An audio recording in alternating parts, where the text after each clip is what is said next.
Where'd you come from? Did you know my father? Yes, you spoke often of him as being your inspiration for joining Starfleet. He proudly lived to see you become captain of the Enterprise. Captain? A ship we must return you to as soon as possible.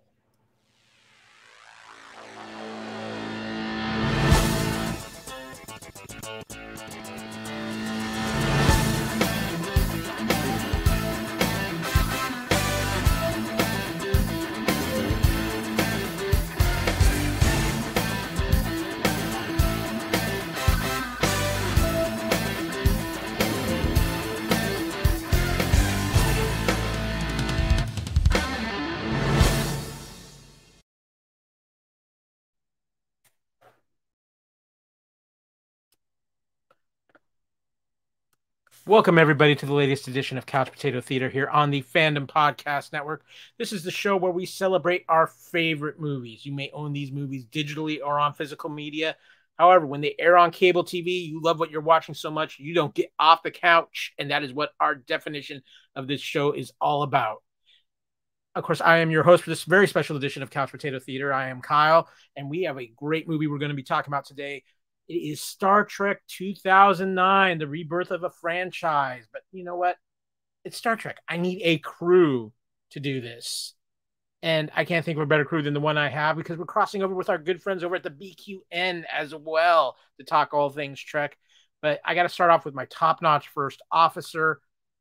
We just call him Officer Kevin. I'm Nero, by the way. Kevin, nice to meet you. What's up, buddy? Star Trek 09, as we call it. 2009 Star Trek. I'm holding up my Blu-ray copy right now. Excited to be talking about this film, as it was a wonderful injection into the arm for Star Trek fans. Yes, it was. We're going to have some interesting conversations about this film, but we're also going to have a lot of fun with this podcast. But we need more crew than this. And the wonderful, recovered from a severe case of numb tongue to be here for this podcast. So we credit her for that. She is the wonderful queen of the BQN, Miss Amy Nelson, who happens to still have her mute on. She still has numb tongue. What's happening? Numb tongue. Wait, let me inject you. Walked right into that one. Oh, my goodness. Well, you know, you guys can whistle really loudly. Do you know that? It's all Kevin, and he's got a great set of lungs from what I've experienced. So, you know, speaking of Kevins, we have another Kevin joining us. Amy, from your side of BQN, we call him Kevin BQN. Apparently, all his bones, but that's just a rumor. Kevin, welcome to Couch Potato Theater for the first time. Well, I'm a doctor, not a podcaster. No, wait, I am a podcaster. I'm not a doctor. Same difference, really. Yeah, all of this. But we are here to talk about Star Trek 2009. Guys, before I even get into the plot description and our reactions to this film, I have an important question for each of you, because I think it's something that fits with this movie in particular. I want to ask each of you, what were your thoughts going into this movie? We are all major Star Trek fans, whether it's Next Generation, the original series. What were your thoughts as you were getting ready to see this movie for the first time? This movie had a ton of hype, but a lot of people are going, what are they doing? Why are they doing this reboot? What's going on? Amy, I'm going to start with you on here. What were your first thoughts going into the film? Not coming out, but going into. Going into. So my love, fandom, passion of Star Trek really grew sort of during the fallow times after Enterprise. And so we had this drought of Star Trek. Thankfully, I found podcasting, I found books, and that was holding me over. And so to get this announcement, we're getting a new Star Trek. I didn't care if it was original series. I didn't care if it was in the future. I didn't care if it was a brand new cast. It was Star Trek. And I was so excited. And then to hear about all these yummy actors playing the parts. And I was a little hesitant because these are beloved, iconic characters. And this reboot But yeah, I just didn't care. I was getting new Star Trek and I was super excited. Kevin S., what about you? How are you feeling going into this film? Well, I had sort of fallen off of Star Trek. Enterprise really hadn't been doing it for me. And so that went off the air back in 04. And I don't even remember watching the last season, to be honest. So I was looking for something that was going to reignite it. I had faith in both the casting, especially of Zachary Quinto as Spock, because I had seen him on Heroes and I knew how great he could be, and of J.J. Abrams as the director, because Alias was another a big show for me too. And Lost had we were in Lost Mania at the time too. So those things gave me hope. And I got to say that. So I did go in with slight trepidation, but I think maybe a little more optimistic maybe than Amy. And I was very pleasantly surprised by what we got. Very good. Mr. Reitzel, what about you? What were your feelings going into Star Trek 2009? I was very, very excited. And I'll be honest with you, though. When they were first announced that they were doing a new Star Trek, I wanted to know what happened after Voyager and Deep Space Nine. And when they're like, oh, we're going to go back and revisit the original crew, I'm like, man. I got over it, though. I was excited about it when the casting news started rolling in. J.J. Abrams, as Kevin S. said, his resume spoke for itself. And although I wasn't the biggest Lost fan, the other stuff that he worked on, definitely big fans of, especially Alias, huge fan of Alias. But yeah, so I was like, okay, this cast is phenomenal. I was just like, Chris Pine as Kirk, I can see it. Definitely Zachary is Spock. Him from Heroes was fantastic, and even Carl Urban from who played Bones here, the Doc. I was just like, oh yes, get some Lord of the Rings actors in here too. I was excited about that, and Zoe Saldana as well, and Simon Pegg as Scotty, I thought was great, and just rounding out the cast, I'm like, I think they nailed this. This is really cool. So I went into it with excitement because it looked like all the pieces were falling together, and I was not disappointed. Yeah, I think for me in this too, I was excited for the cast, but I was a little trepidatious because you're stepping on major science fiction history here. This isn't like, oh, this is a kind of middle ground sci-fi thing you're rebooting. You're rebooting the original series of Star Trek. And so I was excited. There was some trepidation, but I also was like with J.J. Abrams, all in with him. I loved Alias. I loved Cloverfield. I loved what he was doing with Lost at the time, and that's when Lost was just blowing up huge. So I was really excited for what he could possibly do with this. And you know what? I got to say, I think he definitely not only hit it perfectly, he changed Star Trek, and I think it was in a very good way. So with that, we are here to talk about Star Trek 2009. A little bit of plot description for Star Trek 2009. Should you have not seen it, which at this point is everywhere, you should have seen it by now. But on the day of James T. Kirk's birth, his father dies on his damaged starship in a last stand against a Romulan mining vessel looking for Ambassador Spock, who in this time has grown on Vulcan, disdained by his neighbors for his half-human heritage. 25 years later, James T. Kirk has grown into a young, rebellious troublemaker. Challenged by Captain Christopher Pike to realize his potential in Starfleet, he comes to annoy Academy instructors like Commander Spock. Suddenly, there is an emergency on Vulcan with the newly commissioned USS Enterprise is crewed with promising cadets like Nyota Uhura, Hikaru Sulu, Pavel Chekhov, and even Kirk himself, thanks to Leonard McCoy's medical trickery. Together, this crew will have an adventure in the final frontier where the old legend is altered forever as a new version of the legend begins. So, guys, that was the plot. But what were your feelings now? We talked about going into this movie. What were your feelings coming out of this movie? And where did you see it for the first time? Kevin Reitzel, I'm going back to you. I saw it when I was living in Atlanta at the time, and I went to one of the awesome theaters that that area has. And I remember, I think I went to go see it in IMAX at the time because a lot of stuff was on big screen formats there.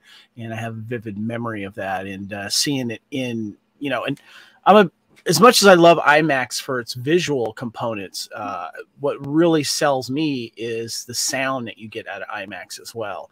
And that soundtrack and the sound effects and all that kind of stuff, I remember, was one of the things that really impressed me about this film.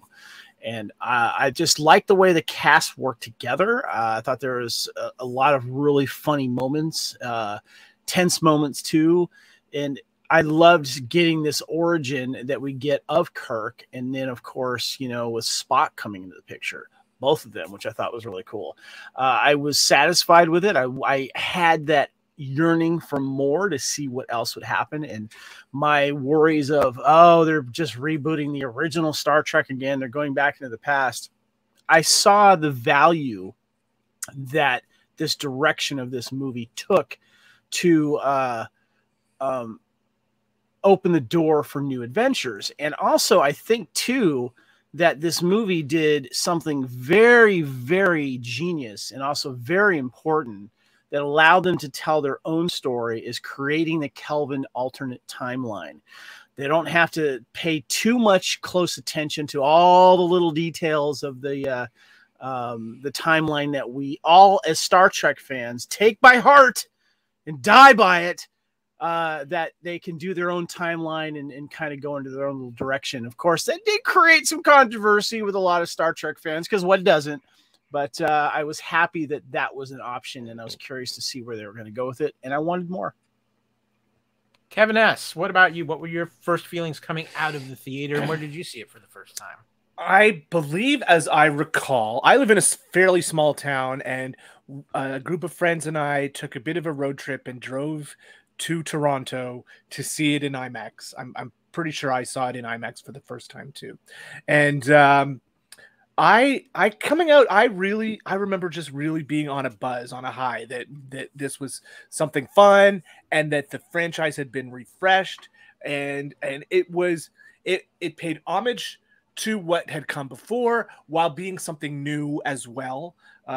We got to see some old characters in new ways, and we got just a fun adventure story. And like Kevin said, I think what's great is that they didn't throw away what had come before.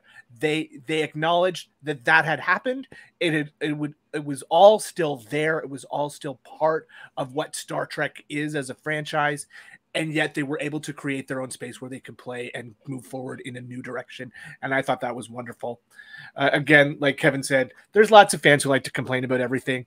I'm not one of them. And this is one thing that I could get behind. Knowing that we could have two separate timelines is what was genius.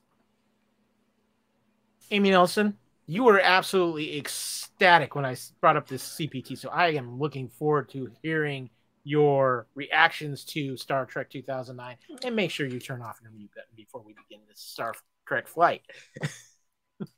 Yes. So 2009 coming out of it. So I had to look, and it was released in May. So already we've got this blockbuster feel, because, you know, May is a really good release month.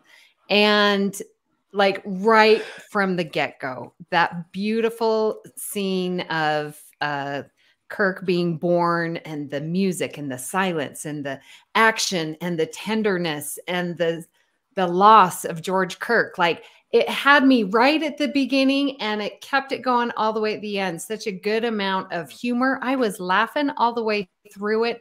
I was in awe of how parallel it ran to the original series, but yet different enough. And how ingenious it was, as you were saying, Kevin, the timeline, so that they're not boxed in a corner. Because, you know, we sort of felt that with Discovery, like, oh, they're right after Enterprise, before original series. What can they do? Well, here's the answer. It's a whole new timeline. And so I loved that.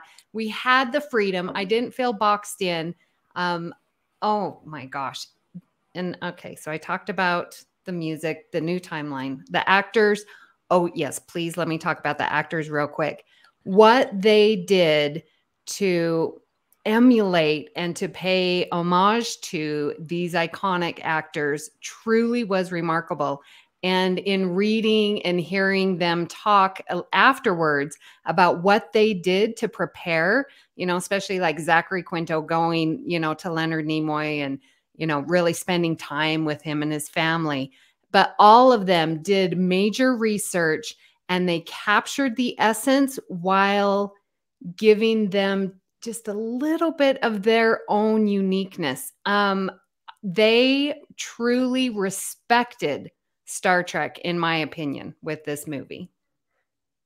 I think that is a very good point. And one of the things that I really loved about this that I came out of it was I felt like we got Trek, but it had a newness to it. It had a new energy to it, but it still paid homage to where it came from.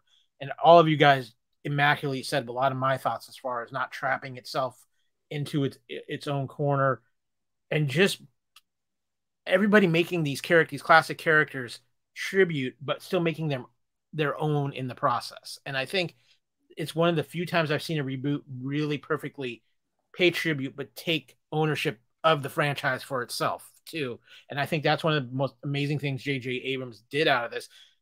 Kevin Reitzel, I went and saw this with our good buddy Matt Clifton. He turned around and literally walked back to the ticket booth, bought another ticket, and walked back in to watch it again. It was like we went to like a later showing at 10 o'clock, so this was like they were doing a midnight showing that first opening weekend, and he went right back in and watched it again.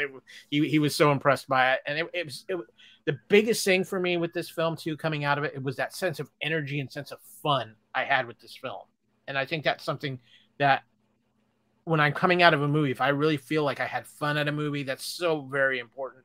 And I think that was something that was a big time moment for me with this film. But guys, we have a lot of other fun things to discuss about this film because this film has so many good things in it. I want to talk about the movie posters. And for that, I have a few slides here. What was your favorite of the movie posters? We have this classic, just the Enterprise in shadow, which was, I think, an absolutely beautiful poster. We also have this version, which a lot of was used on the DVD, on some of the DVDs. I have that one hanging up in my classroom. There we go. We also had this one made the rounds a lot. I saw it in a few theaters where we got the faces of the crew, and then we had this one, which hit on a lot of international posters as well. So. And for those of you who are seeing it, this one here is the Star Trek Delta with Star Trek in it, but it has the Enterprise coming through the Delta with pictures of your key crew members in this. Kevin Reitzel, what was your favorite of these posters put out for Star Trek? It was a lot of the teaser posters that came out that you actually don't have on the sideshow, but did translate to the video release. I remember seeing these just Star Trek, just the logo, because of the famous font that was used, like the original Star Trek series.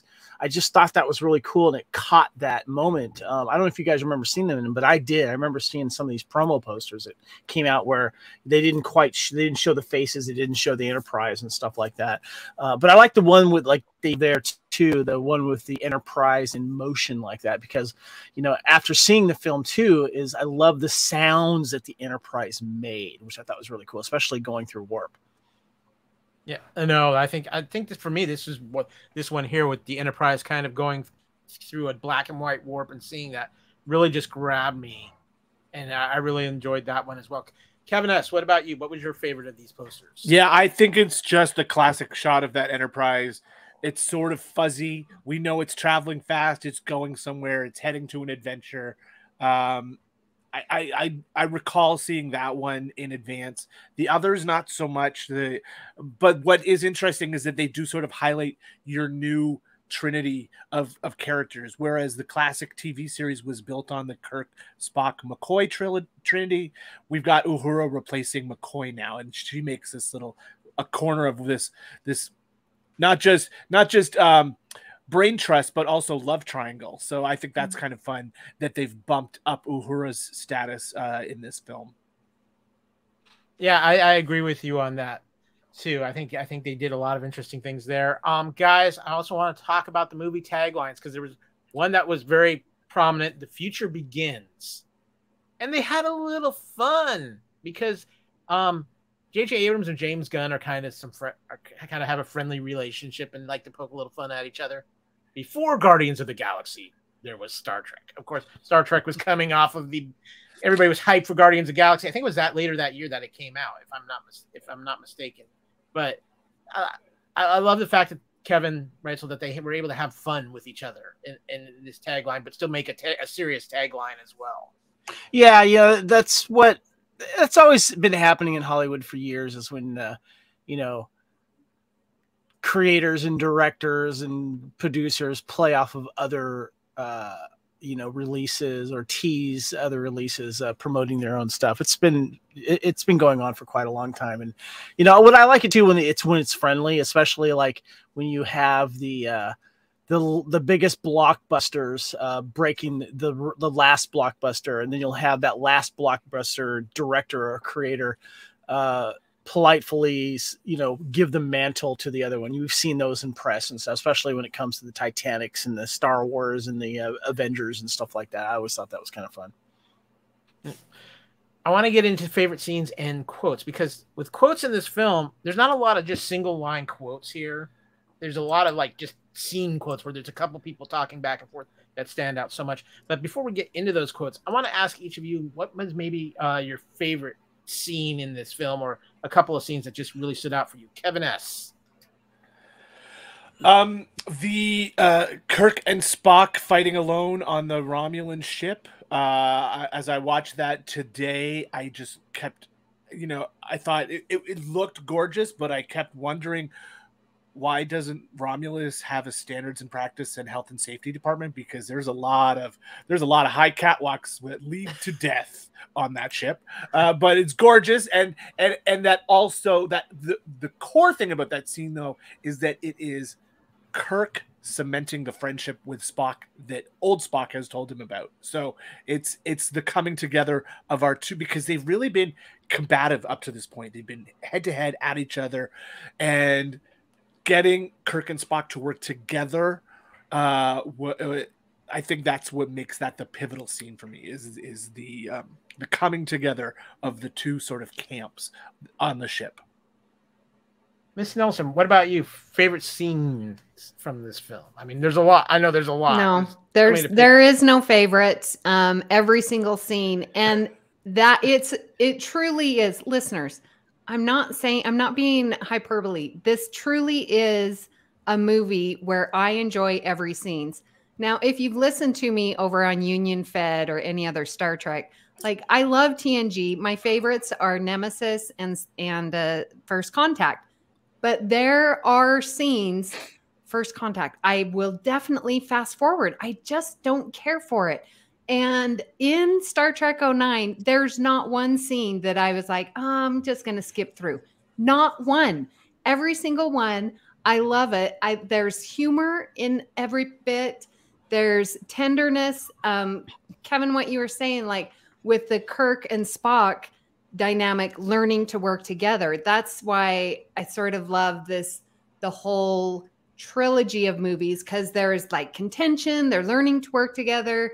Then the next movie, Into Darkness, they're learning more to work together and to trust each other. And they've got this family. And then in Beyond, like, that's them all together. But 09, we get that tension and we know it's going to work out. But how it works out is so beautiful. Absolutely. I'm telling you, there's not one scene that I don't love. So you just keep on talking and I will be nodding my head. Yes, that's my favorite one. But I did mention, remember the when he was being born and the Kelvin explosion, like that opening sequence is really a good one. Now, Amy, you also added one of your favorite section of quotes here. Yes. Quote section. So please, before oh we my get, gosh. Yes. Okay. I want you to read this. And what I love about this is that it's referenced, later in Beyond, when Kirk's like, well, I joined Starfleet on a dare. And so it's this quote: Pike and Kirk are in the bar and Pike's talking to him, trying to get him to join. And he's like, look, so your dad dies. You can settle for less than an ordinary life. Or do you feel like you were meant for something better, something special? Enlist in Starfleet. Enlist? You guys must be way down in your recruiting quota for the month. If you're half the man your father was, Jim, Starfleet could use you. You could be an officer in 4 years. You could have your own ship in 8. You understand what the Federation is, don't you?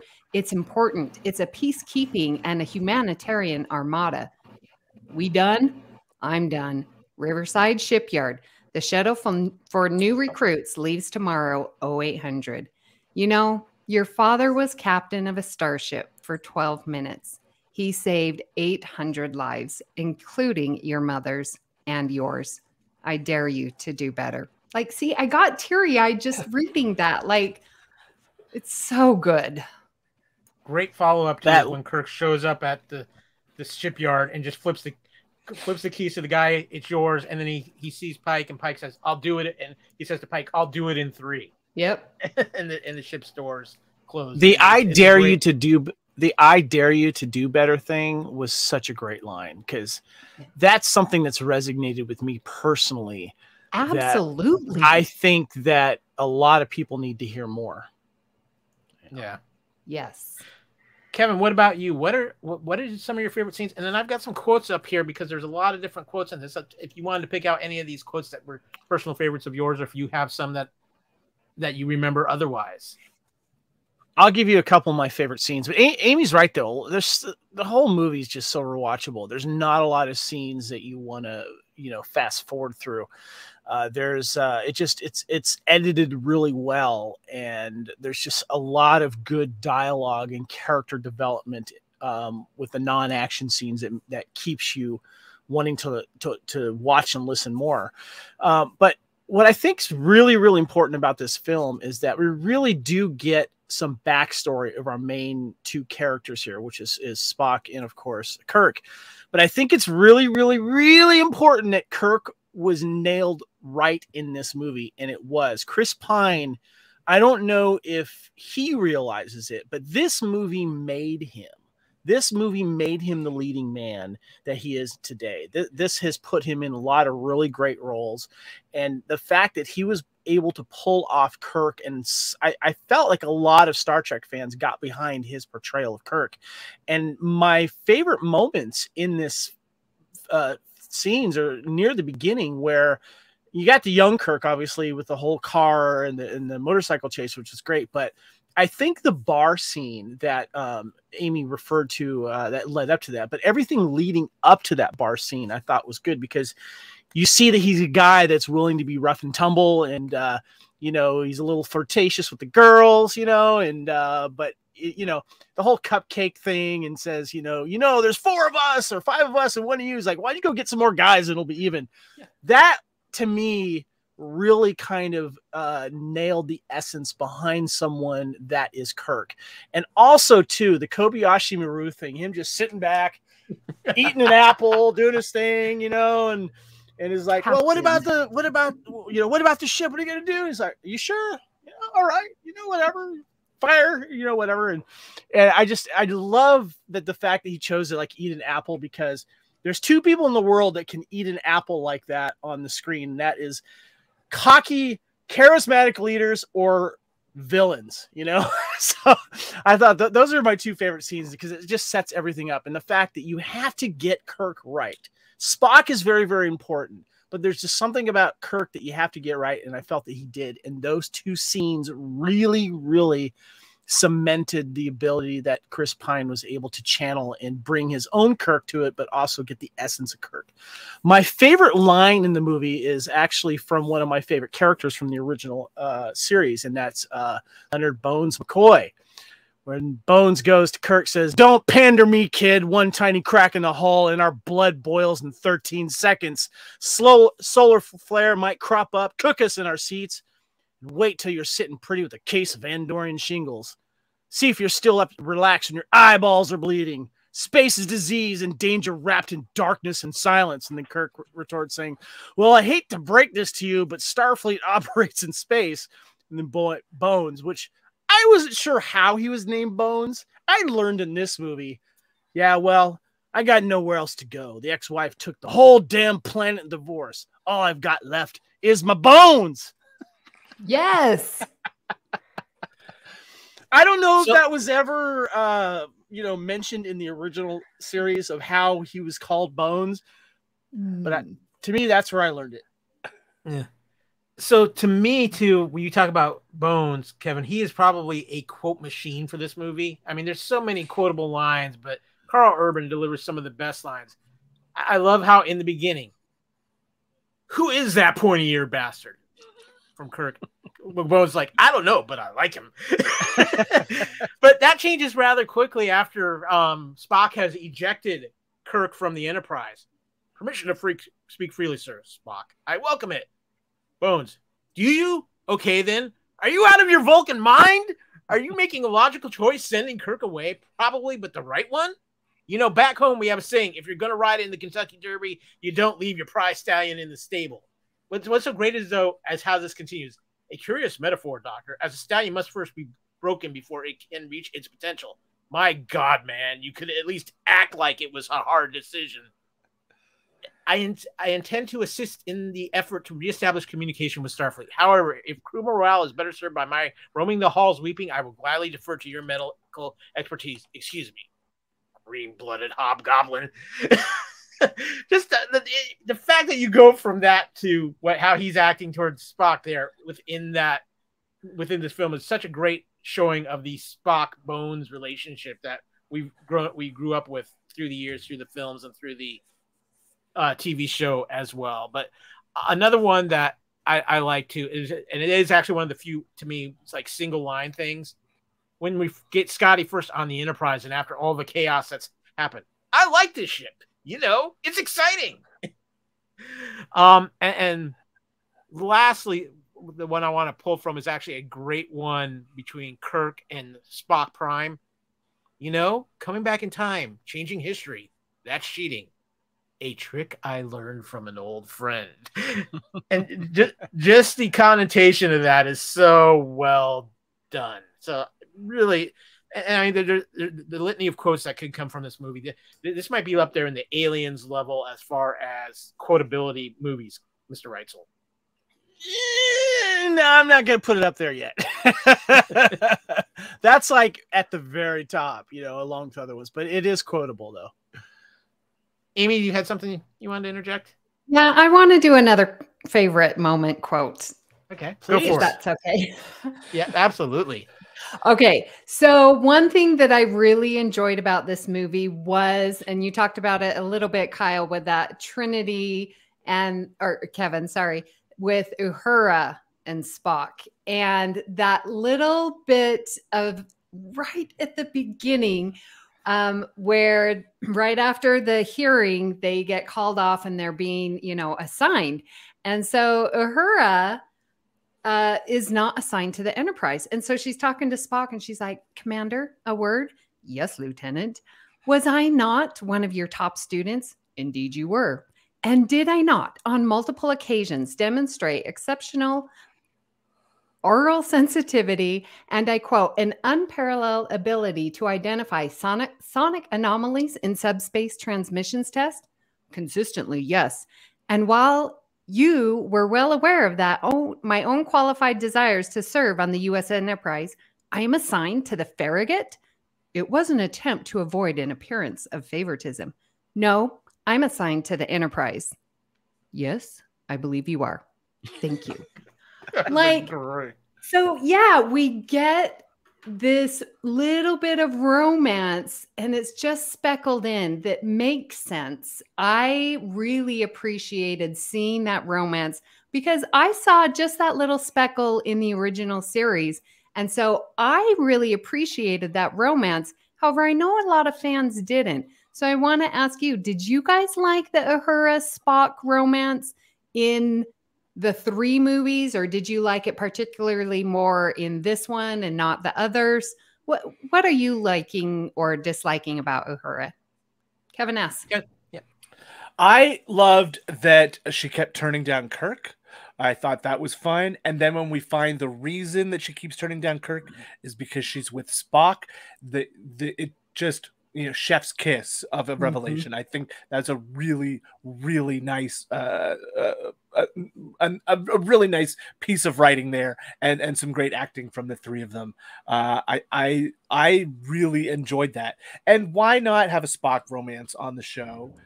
He's half human, and he's sort of embracing it now in this film. So I say go for it. And Spock and Uhura just does kind of make sense in this film. Yeah, and you're right. Like Kirk kept trying to get her first name, and then they're on the transporter pad, and Spock and Spock and Uhura are, I'm gonna be monitoring your frequencies, and thank you, Nyota.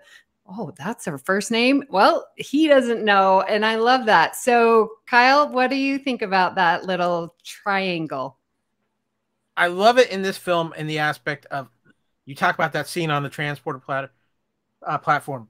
Chris Pine's facial reactions in that scene when he looks over and realizes what's going on are just, he doesn't even need to say anything. It's just on his face.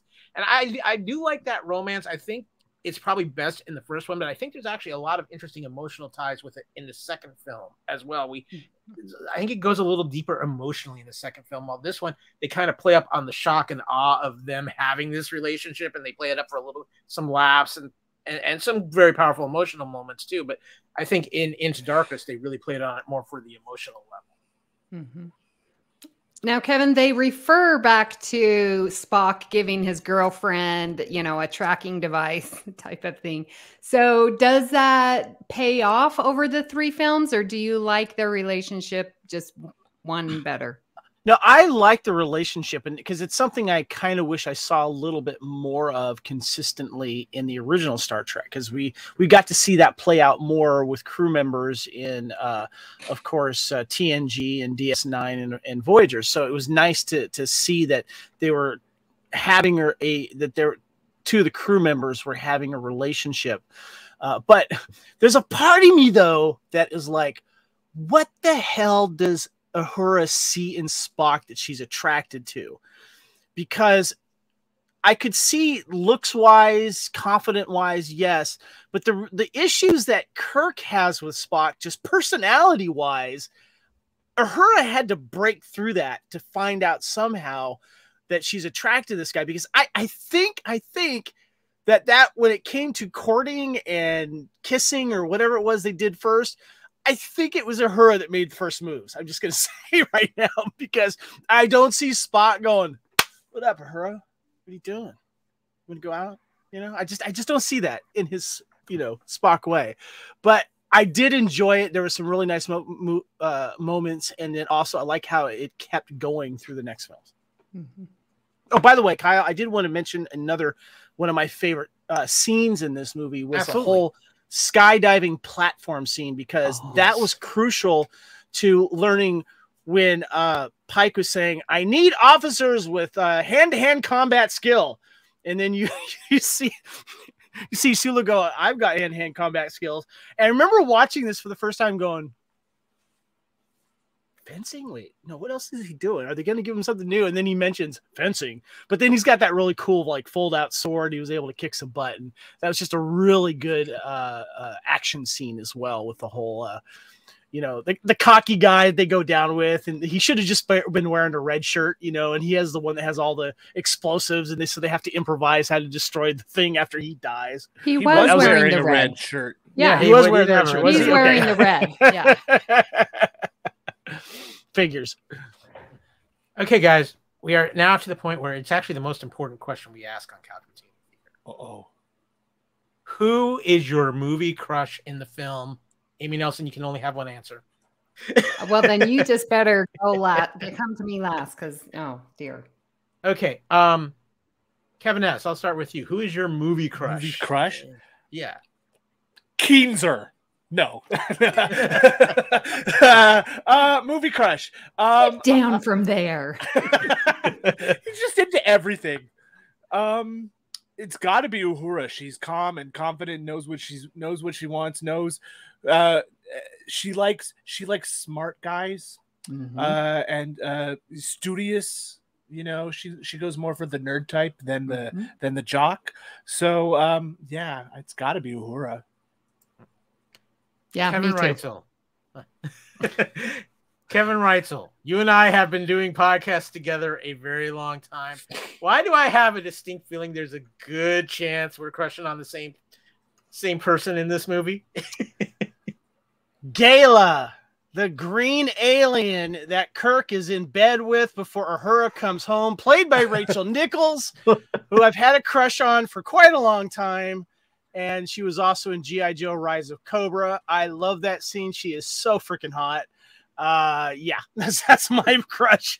Hands down. Kyle, was that what you were thinking? I am channeling my inner Kirk because absolutely it is Gala. I like you, sir, and we've had this discussion since I think about the founding of the Fandom Podcast Network. Our mutual crush on Rachel Nichols.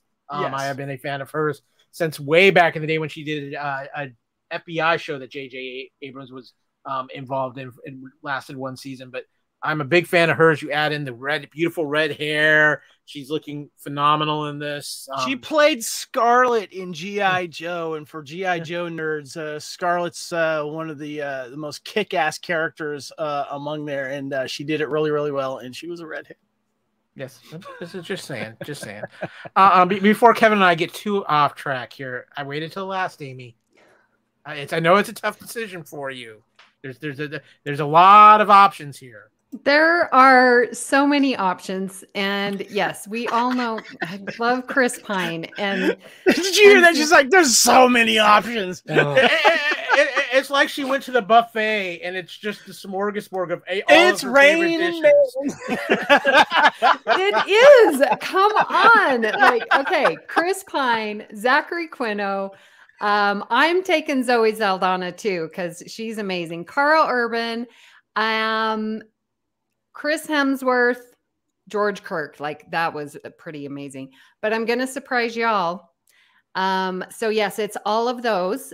But if you're making me choose one for today, because I have the right to change later, I am gonna go Bruce Greenwood Pike. I am giving you super props for that because this version of Greenwood, this version of Captain Pike, obviously Anson Mount has surpassed everything as Captain Pike, but this version of Pike is so cool and has such an awesome presence to him. I love Bruce Greenwood in this, and we'll talk about that a little later. So I give you some mad props. I like that. I like that pick, Amy, because I was kind of man crushing on him because he really especially that scene with Kirk, you're just like going, who the hell is this? Oh, that's Pike. Oh my God. Yeah. And he's so good and Into he Darkness. Set the bar, and then and then Strange New Worlds came in, and you're like, rah. I mean, and I love Anson Mount, but I'm telling you, this Pike is truly just like one of my favorites. Like, maybe because it's Pike. Well, Anson, that's like a main character. So you really can't compare the two because, Bruce Greenwood is obviously a secondary character or even lower than that. But what Greenwood did with that Pike and how their chemistry with Pine, absolutely brilliant. I loved it. I have to mention too, Bruce, I've always liked Bruce Greenwood, but it was like, I didn't see all of his films, obviously, but he was always the, what was it? The evil husband that killed himself off and faked his death. And Ashley, what was the name of that movie? Ashley Judd. Was it Double Jeopardy? Double Jeopardy. Yeah. And he reinvented himself as another person, and she has to go to jail, then escape. And Tommy Lee Jones going after her, and she's trying to prove that he's alive, and he is. And she has the opportunity to kill him because she's already been, convicted of his murder. And he was such an evil guy in that. So seeing him as like Captain Pike, as this heroic guy that inspires Kirk, was just fantastic. I first encountered Bruce Greenwood in a very short-lived show called Nowhere Man. Do you guys remember Nowhere Man? I think I do, actually, yeah. He played a guy. He was a photographer, and he took some picture that somebody didn't approve of, and his entire life was erased. Everybody who he ever knew claims they didn't know him, and his entire existence was erased from every computer database on Earth, and he was trying to prove who he was and find out what this big conspiracy was that had brought him down and that had him on the run. And he was the lead on that. I think it maybe ran 2 seasons. And you're selling me on it, Kevin. It was on UPN. I think it was UPN in the late 90s. Yeah. Oh, wow. So, but however, I can justify the whole Bruce Greenwood thing with one statement. He was Batman. Bruce Greenwood was the voice of Batman for 3 years for DC animated films. He was. If you can choose Batman, you always choose Batman. What? Wow, I didn't know that. It was after the Kevin Conroy animated series run when DC just started doing just strictly animated films with Batman. He became their primary Batman about the same time he did Star Trek. So, yeah, that was very interesting. But guys, speaking of Captain Pike, speaking of a lot of things, we got a phenomenal cast I want to talk about. So.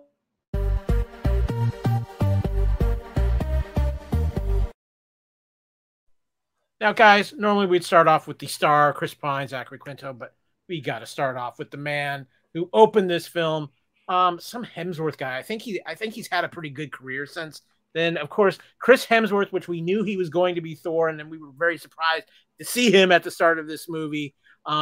Between this and that Thor, he had a pretty good summer. So,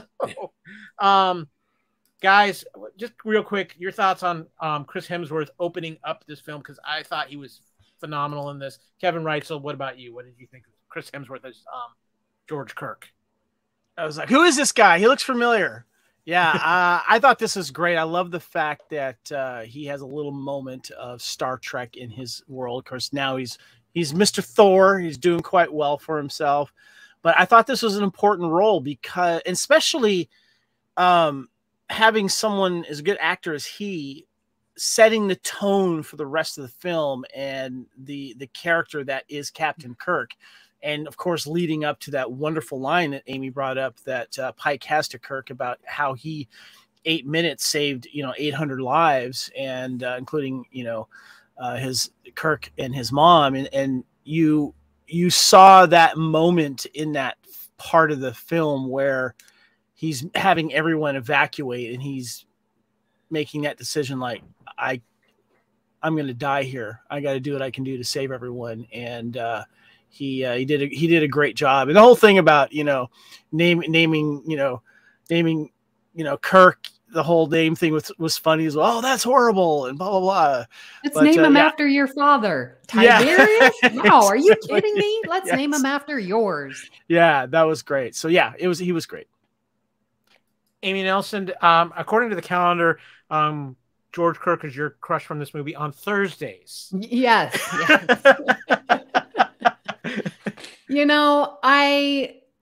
For some reason, I know that he's Chris Hemsworth, but for me, there is a very strict division.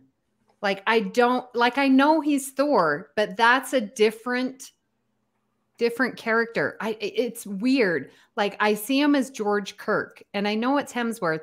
And Kevin, I absolutely agree. He set up this movie perfectly. He was poised. He was a hero. He was compassionate. He, saves the lives and is still talking to his wife and's like, oh, honey, I'm so sorry. And I love you. And, make sure to tell my son I love him. And heartbreaking, wrenching. You feel so much for him. And that's why this opening scene, truly Chris Hemsworth truly set up this scene and set up the movie. I agree with you completely. But yeah, I don't see him as Thor. I just see him as George R. Kirk. It's weird. Kevin, what about you? What are your thoughts as he hadn't started bulking up to be Thor yet. So he doesn't look like a superhero in this movie, but what he does do is he sets the heroic tone for the whole film, and he becomes sort of what Jim Kirk wants to ascribes to be, right? So George Kirk has been put on a pedestal by Jim, and it comes down to Pike saying to Jim, like, you could be more than what your father was, and your father was a great man, right? So he is the linchpin that starts the heroic journey of his son, and he proves that the Kirks are a line of heroes and people who get the job done that needs to be done. There's no playing around with if you're a Kirk. Oh, I think so too, Kevin. I think so I think the other thing that with this too is you had not only do you have Hemsworth, but you also had Jennifer Morrison in this opening scene as well, and those two just had a chemistry, and they weren't even on screen together. Oh, you mean Kirk's mom, right? No, Kirk's mom, Jennifer, played by Jennifer Morrison. Yeah, she was good. What's that? We're getting the name wrong here. I didn't know her name, so I wasn't sure. But I thought that them speaking to each other from afar, so to speak, was definitely a good scene, and I think that that we get being able to see Kirk's parents were very, very important, and kind of seeing where the mold was cast. So. Now, guys, sometimes when you make a casting, you just have something special. And we had something incredibly special with this casting for this film. I know there are people, and I think I'm one of them, that believe this is actually my favorite.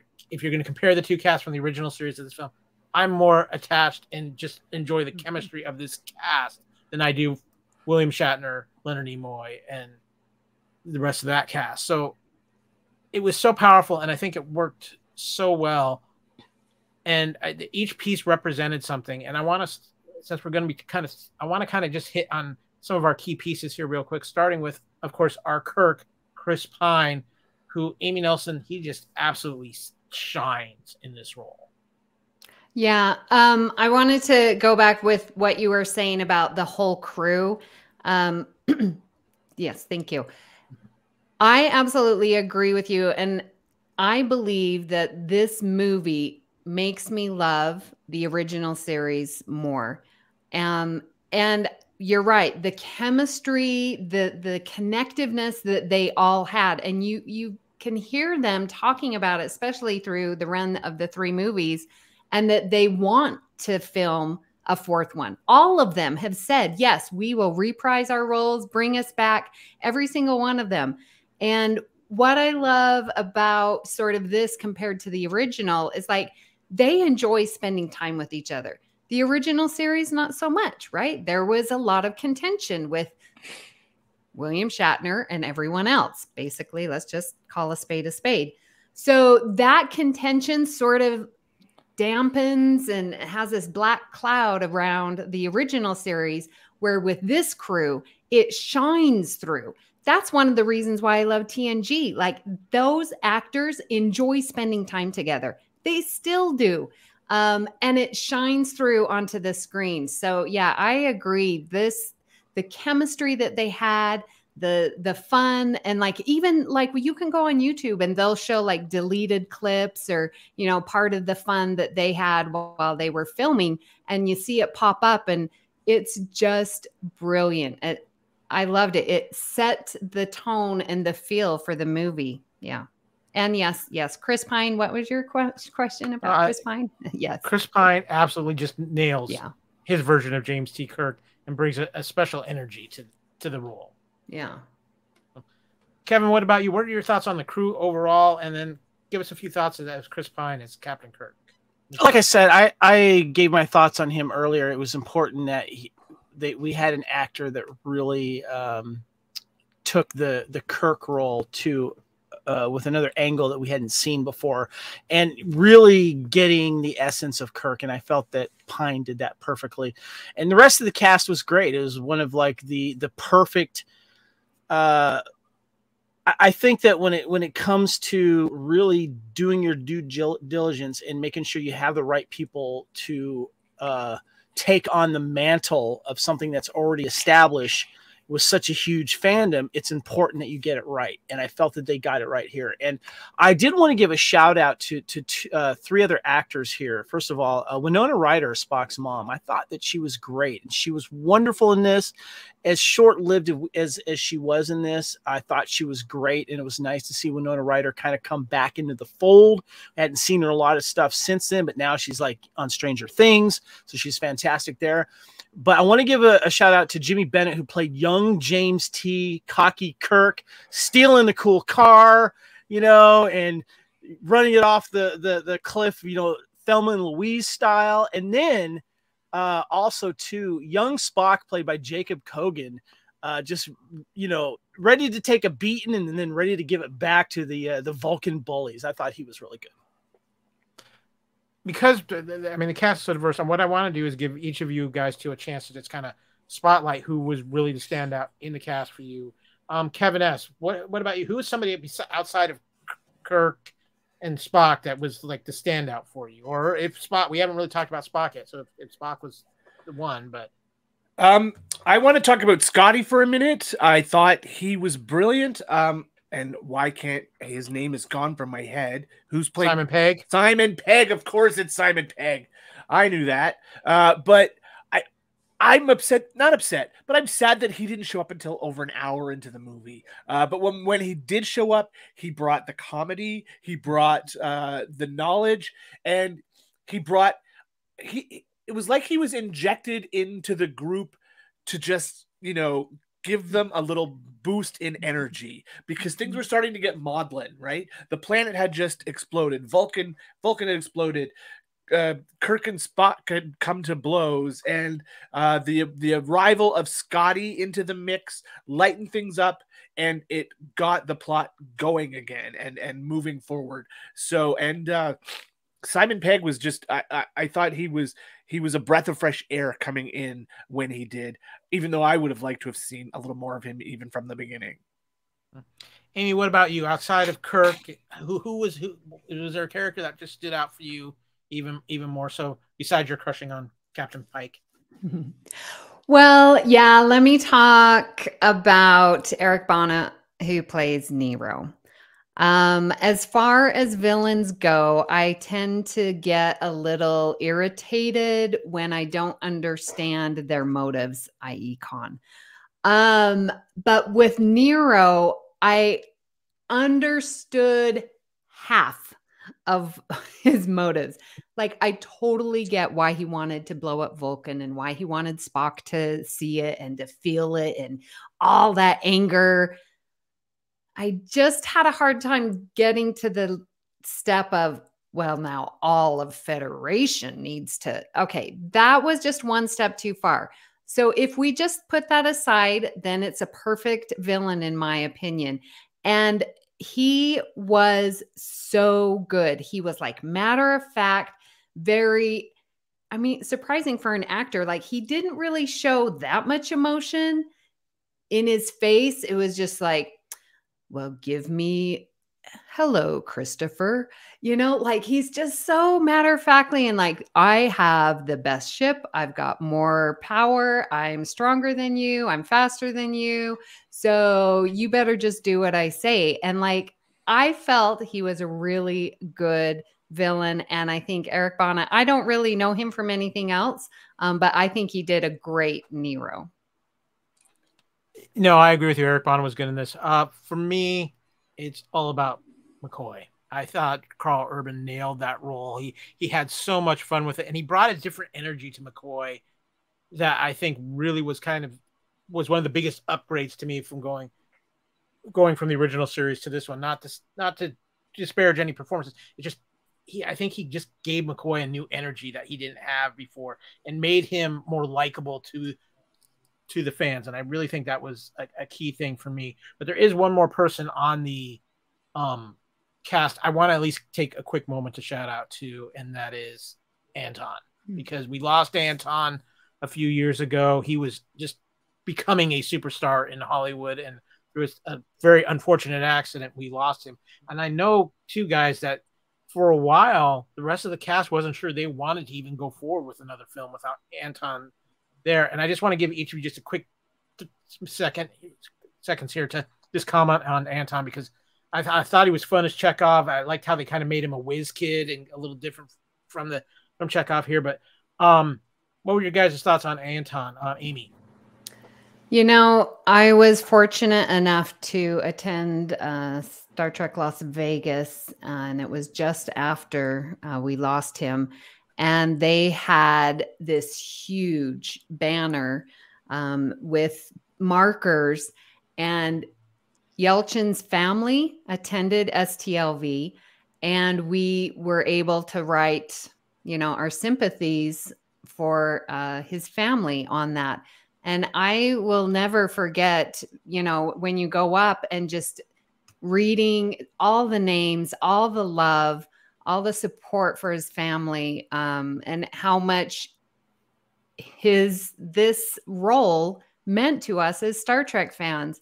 It truly, he has a very special place in my heart. And not only from us fans, but, as I was saying before, those actors, they became a family. And so it was difficult for them too. And we got to see that. So yeah, very, very special time. Kevin S. Yeah, I loved the humor he brought to Chekhov. I liked the intelligence he brought to Chekhov, because it was Chekhov who came up with the way for them to get the drop on Nero's ship.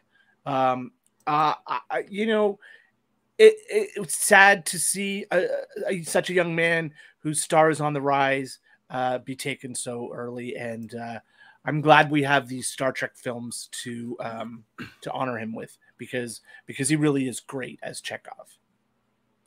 Kevin, I've been thinking about it with Anton Yelchin too. Kind of reminds me where he's at, where maybe Tom Holland is at right now, where he's at that young hot Hollywood actor and really could have had any role he wanted at that point where Star Trek was at, but he was so good as Chekhov in his films. Yeah, and the fact too is that I love the fact that they played him so young. He's 17. He's on the bridge, and as we mentioned, he's this whiz kid, and he was crucial to the rescue plan here, and Anton too. I mean, I remember when he was in the remake of Fright Night, which I really liked. I thought he was good. I actually saw the remake before I saw the original, and I just thought he was perfect casting. And he was born in Leningrad, Russia too, which I thought was cool, so they got the right actor to play the right character. Like I said, just perfect acting, and tragically lost him to a horrible accident. And it would have been nice to have seen what else that he could have done. And he's just was perfect as his character, and he seemed like a good person too. I just want to throw out, if you want another good Anton movie to watch, check out the movie Odd Thomas. It's a lot of fun. It looked like it's something he could have made a franchise out of as well. Give that a check out for sure. Guys, I want to go into a little bit of information about this film and some critical responses. First of all, this movie released on May 2019 with a budget of $150 million.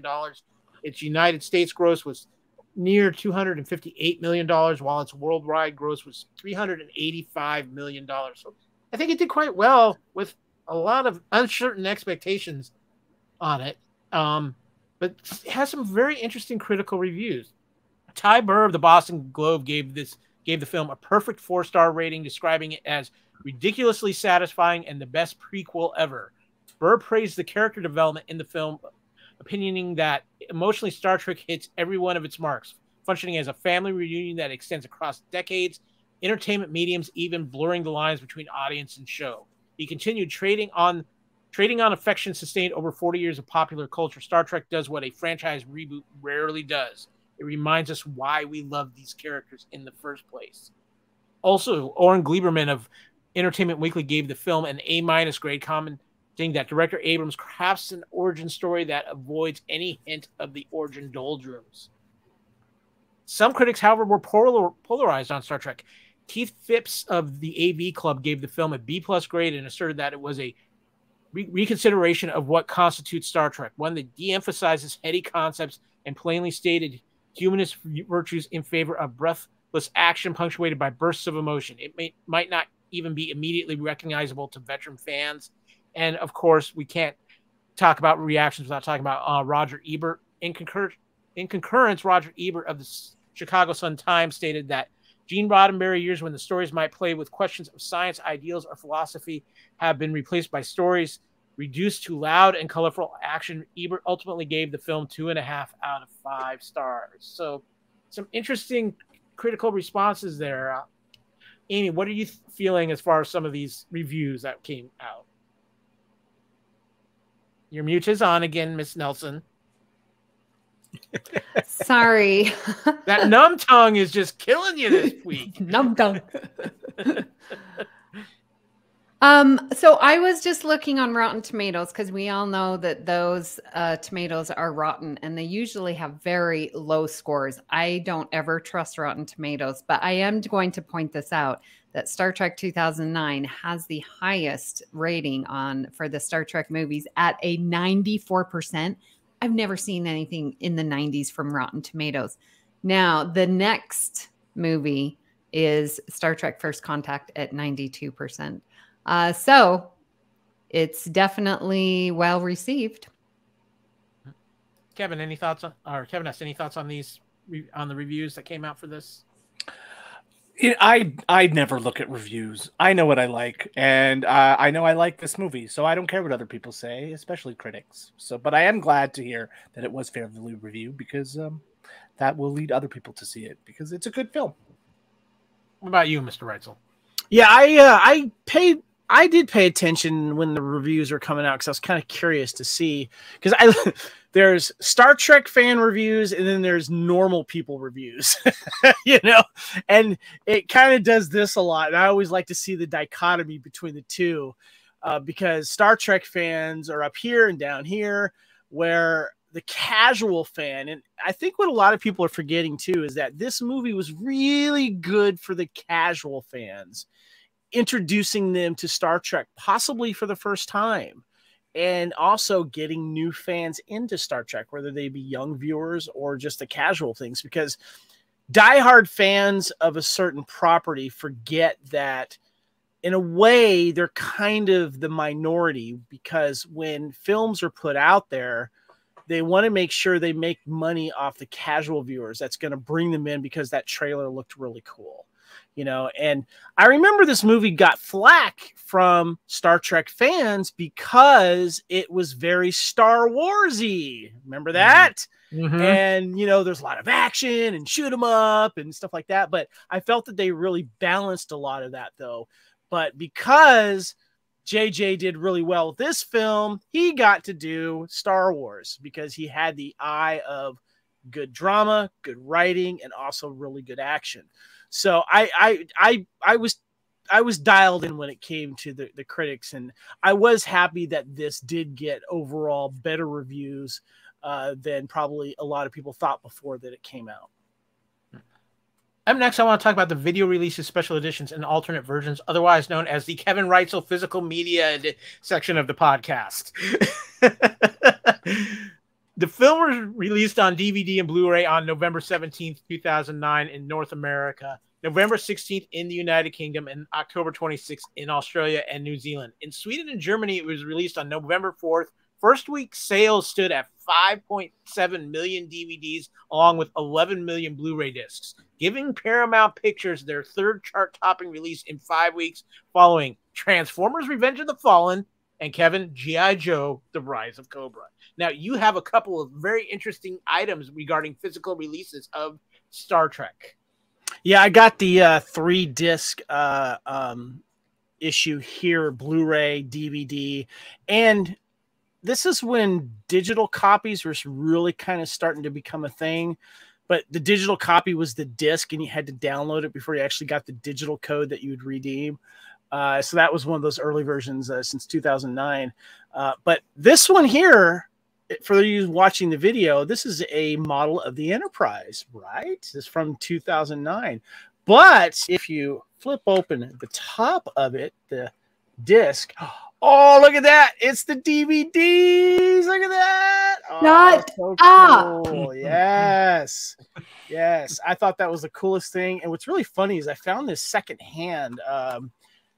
like a Big Lots. I found this at a Big Lots on sale for $5, the whole thing, which is great. But it's like a perfect model of the actual Enterprise in the movie, yet it has DVDs inside of it. One of my favorite collectibles. It's funny you should mention the Enterprise, Kevin. Let's talk about the Enterprise in this film, because there's some interesting facts on this. Star Trek was the first film ILM worked on using entirely digital ships. So, very interesting aspect there. The Enterprise was intended by Abrams to be a merging of its design in the series and the refitted version from the original film. Abrams has fond memories of the revelation of Enterprise's refit in Star Trek: The Motion Picture because it was the first time the ship felt tangible and real to him. The iridescent pattern on the ship from the motion picture was maintained to give the ship depth, while model maker Roger Goodson also applied the Aztec pattern from the Next Generation. Godson recalled Abrams also wanted to bring a hot rod aesthetic to the ship. Effects supervisor Robert Guyette wanted the ship to have more moving parts, which stemmed from his childhood dissatisfaction with the ship's design. The new Enterprise dish can expand and move while the fins on its engine split slightly when they begin warping.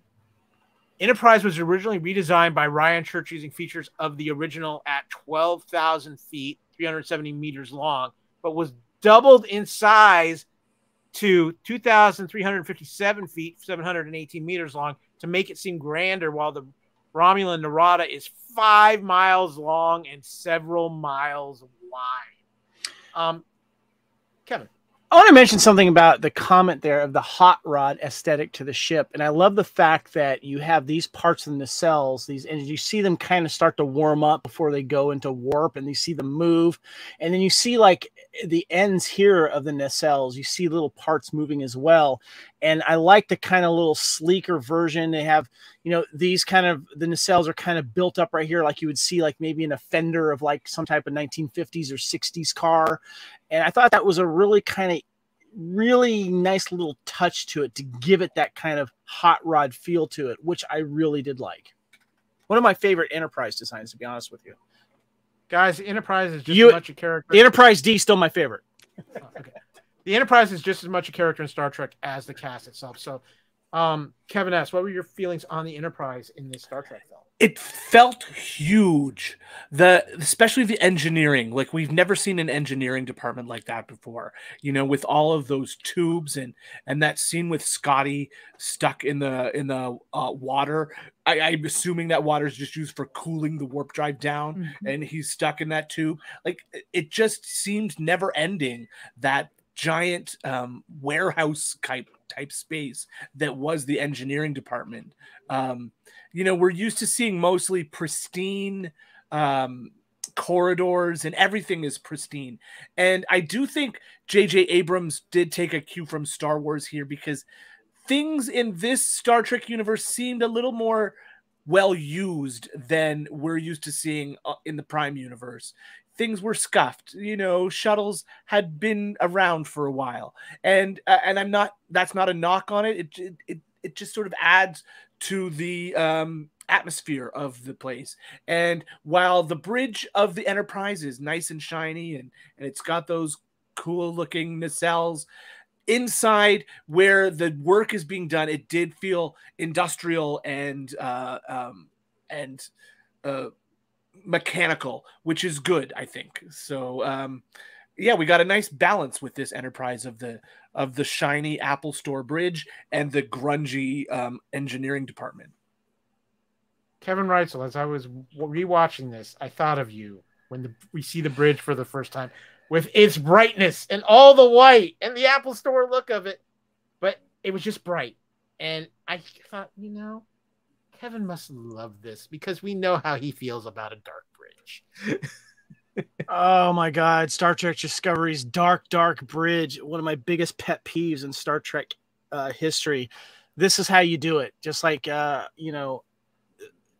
TNG and Voyager, you got to showcase the bridge. You really got to show all the nooks and crannies, because when Star Trek nerds love that. They love the little details. And when you brighten them up like this, and I love the LED displays as well. And I love the position of the ships and everything like that. I thought the bridge design was really, really cool. And yes, they turned on some lights.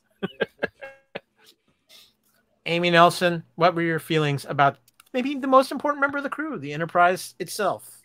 Yeah, I have to really laugh at the engine room because, yeah, that place is monstrous and we never see it again. But it goes along with this idea that the Enterprise is massive. I mean, think of when Chekhov was, remember oh my gosh, the drill dropped and they were falling. And he's like, I can do it. I can do it. And so he's running down through the corridor to try and get to the transporter room. Man, he was running for days. Like, that ship was massive. And you've got this massive engineering, and like the corridors are like even larger and wider and brighter. And yeah, the bridge, just beautiful. And it is so functional. Like, and the chair, I really have to give credit to the chair, like the massive square chunkiness of the chair amidst this modern Apple Store feel. Like, it really brought it back to, oh yeah, this is the original series with that chunky chair. Kevin? I have two pet peeves about this film, and I'm going to mention my least favorite, or my worst, I guess my biggest pet peeve later in one of the sections. But I did have a issue with the engine room and going to the shuttle room, especially in the Kelvin, where the captain is taking the shuttle to meet with Nero before he destroys the ship. And he goes through those plastic divider things that if you work in a grocery store and you go into the back room, there's always those plastic dividers before you go into the freezer room or in the refrigerator room. And those were a little too real world for me. And also all of the water tubes and stuff like that. And the big beer canisters in the back, because I found out later there was at a brewery that part of this engine room was. You could have, I don't know, that just was a little too much. I understand why they did it. I like that it was very vast and open for an engine room, but I didn't need to see Miller Lite things in the back, working out and being brewed and poured or whatever.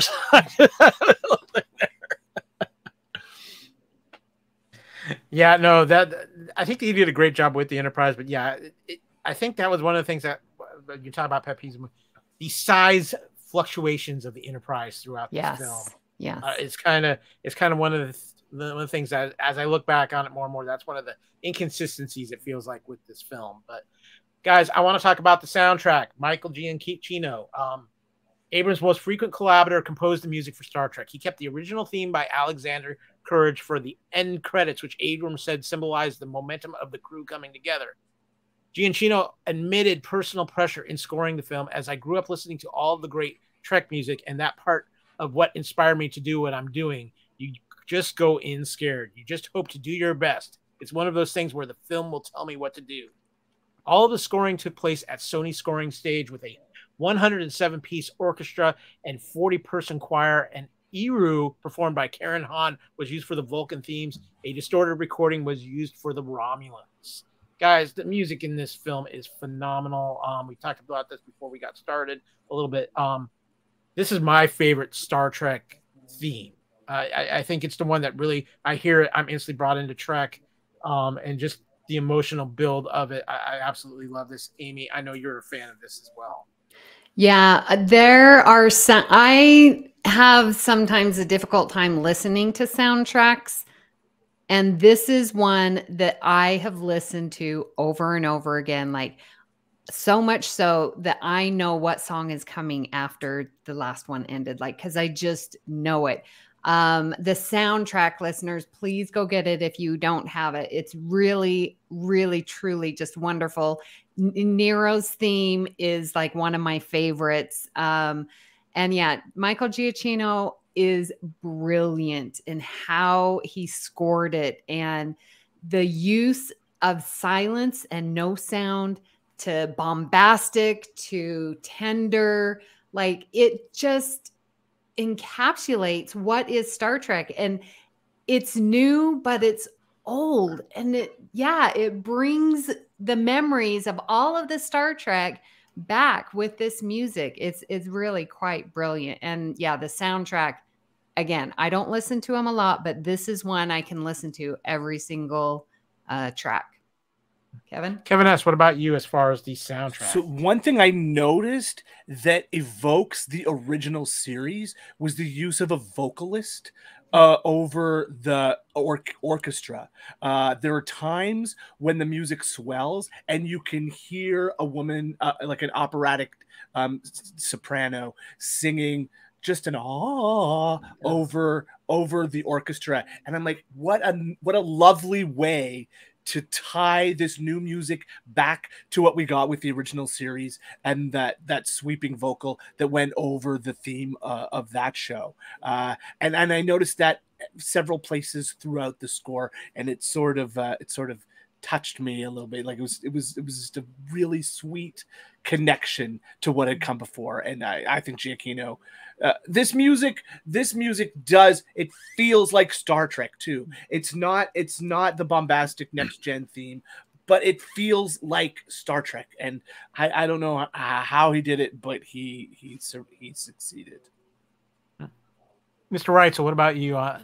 The music, Giacchino, I think nails it here. Yeah, the Star Trek theme and feel and the emotional moments were completely spot on in this film. And Amy, you said something that reminded me of also knowing when not to use music, especially during the skydive drop. When you first initial do that and there's no sound, you just see the three crew members shooting straight for the drill platform. And I thought that was really cool. But Giacchino is kind of becoming this, almost like this new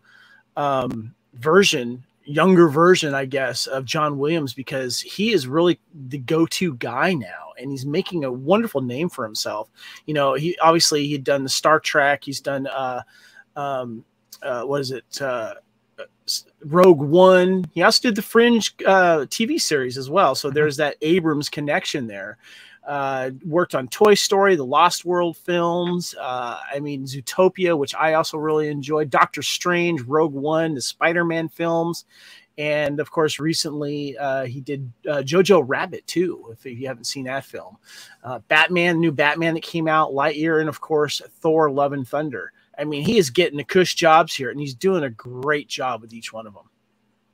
He is doing phenomenal, and you hit it right on the head, Kevin. I think he is kind of hitting that John Williams level of this is the guy you go to for a movie score. I do want to talk a little bit, too, about some special effects, just a couple of quick notes. Industrial Light and Magic and Digital Domain were among several companies that created over 1,000 special effects shots. The visual effects supervisors were Roger Guyett, who collaborated with Abrams on Mission Impossible 3 and also served as the second unit director for the film. Abrams avoided shooting only against blue screen and green screen because it makes me insane using them instead to extend the scale of sets and location. The Delta Vega sequence required the mixing of digital snow with real snow. That's very interesting. Also, Carolyn Porco of NASA was consulted on the planetary science and imagery, and that's one thing I always love about Star Trek. They do consult with NASA, so they are making sure they're getting some things right. But we also have some very interesting filming locations. Yes, Amy. Yeah. So before moving on, because I was waiting to hold my comment until we were talking about this visual and these effects. So I have noticed I really remember the first time seeing the movie.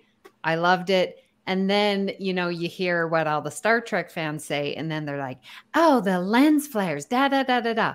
So yeah, it annoyed me. What's up with these lens flares? It's in my way. Get out of my eyesight. Let me see. Now, fast forward to here we are, 2022. Guys, I love the lens flares. The last time I watched it, I was like, oh, it was like coming home. I really enjoyed them, and I felt that they added to the movie. So I want to ask you guys, what's your opinion on the lens flares right now? Kevin S.?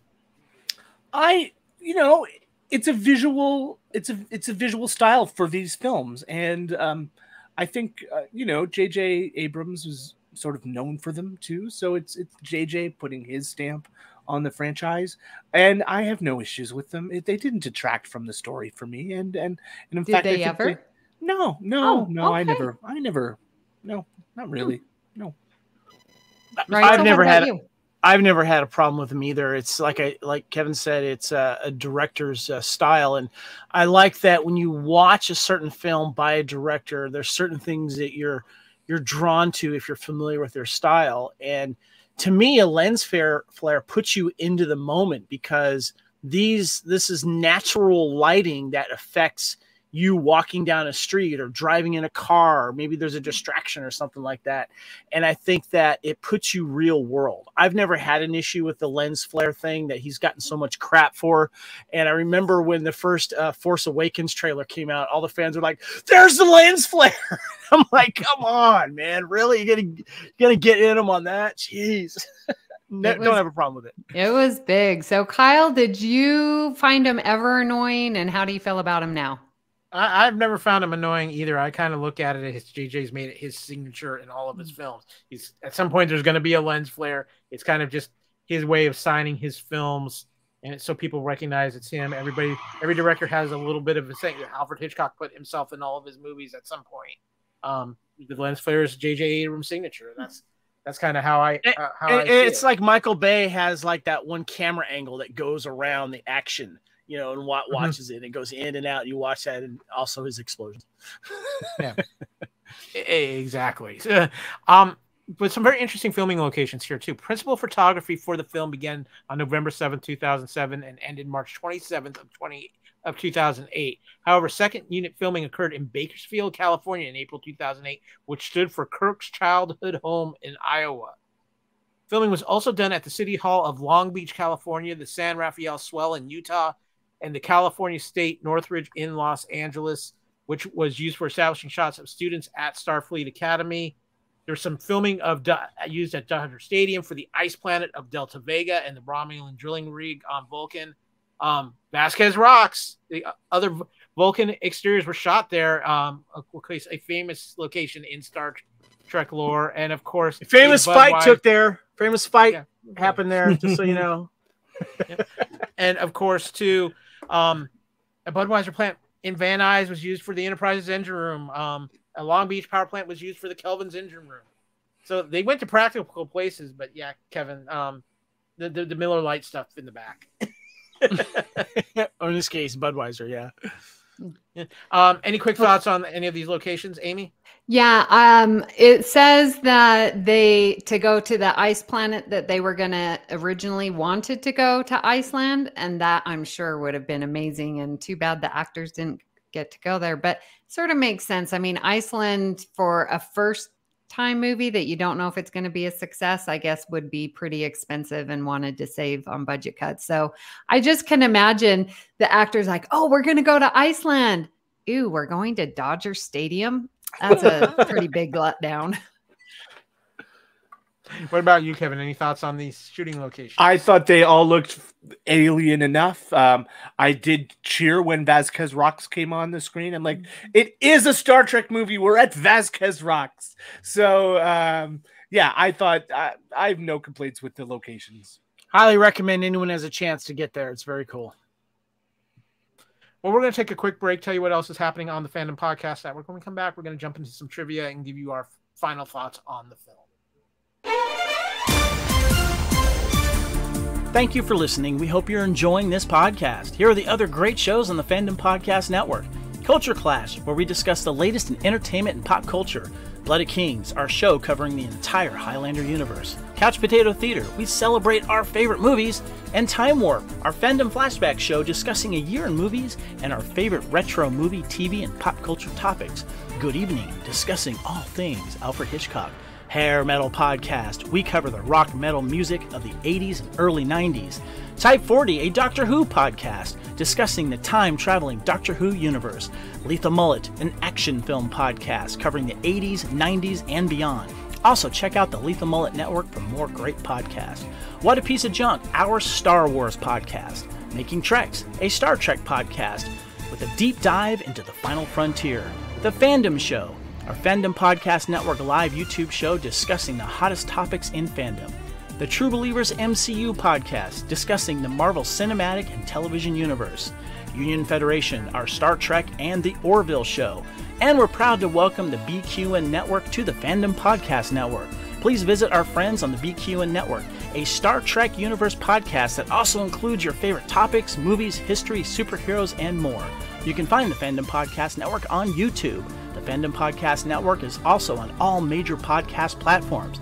The Fandom Podcast Network audio master feed is on Podbean at fpnet.podbean.com. You can find the Fandom Podcast Network on Facebook, Twitter, and Instagram. You can email us at fandompodcastnetwork@gmail.com. Thank you so much for listening, and remember, respect others and enjoy your fandom.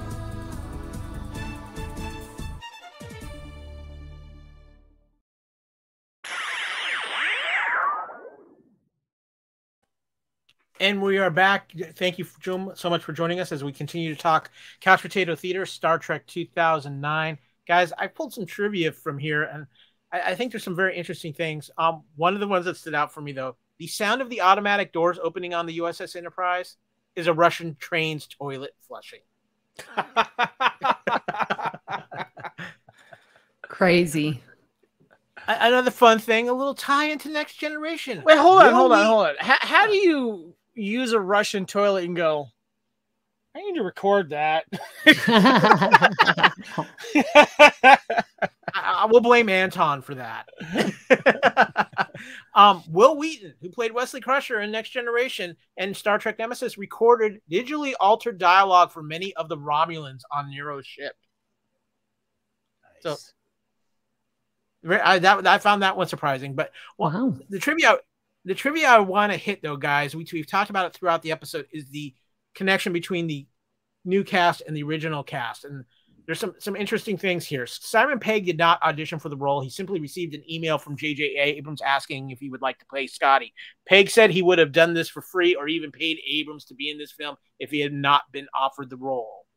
John Cho was initially uncertain about being cast as the Japanese-American officer Hikaru Sulu, but George Takei, who played Sulu on Star Trek, encouraged him to take the role, as Sulu is a character who represents all of Asia. I find that interesting. Different movie, Beyond. Sorry. That's okay. When Chris Pine was cast as Captain James T. Kirk, he sent William Shatner a letter and received a reply containing Shatner's approval. Oh, I didn't know that. Yeah. The first time Zachary Quinto met Leonard Nimoy at Comic-Con, Nimoy said to the young actor, "You have no idea what you're in for." Carl Urban is a longtime self-described religious fan of Star Trek. He used to watch the series on Saturday mornings in New Zealand with his father. Shortly before word came down about the development of this film, he bought the complete series on DVD and watched them with his son. And finally, as far as the cast goes, Zoe Saldana never saw Star Trek, but agreed to play the role of Uhura after J.J. Abrams had complimented her previous performances. For an actor, that's all you need. That's all you want, to get the acknowledgement and respect from your peers. However, Saldana's mother was a huge fan of Star Trek and sent her voicemails during the filming with advice. Oh, good mom. Kevin, I threw this one in for you. In the scene where Kirk is taking the Kobayashi Maru test, he is eating an apple, which is also what he is eating while recounting his tale of taking the Kobayashi Maru test in Star Trek II, The Wrath of Khan. According to director J.J. Abrams in the Blu-ray audio commentary, this was not intended to be a reference to The Wrath of Khan. At one point, he was simply told that lead actors seem cocky eating apples. Love that scene so much. So good. So this film actually had a few accolades. It gathered a lot of nominations, including 4 for the Academy Awards at the 82nd Annual Academy Awards for Best Sound Editing, Best Sound, Best Visual Effects, and Best Makeup. It won for Best Makeup, making it the first Star Trek film to receive an Academy Award. Wow. It was also nominated for Empire Awards. It won the Hollywood Award for Best Movie and attained 6 Scream Awards at the 2009 Scream Awards ceremony.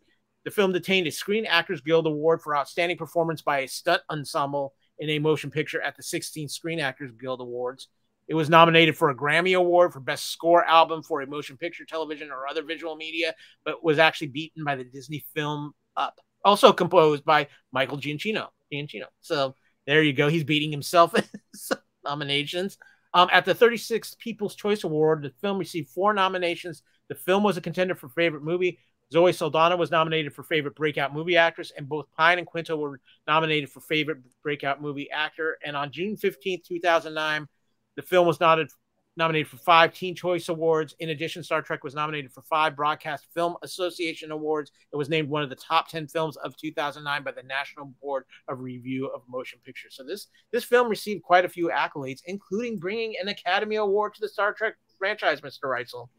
I think that's really, really cool that, Star Trek finally got something in those awards.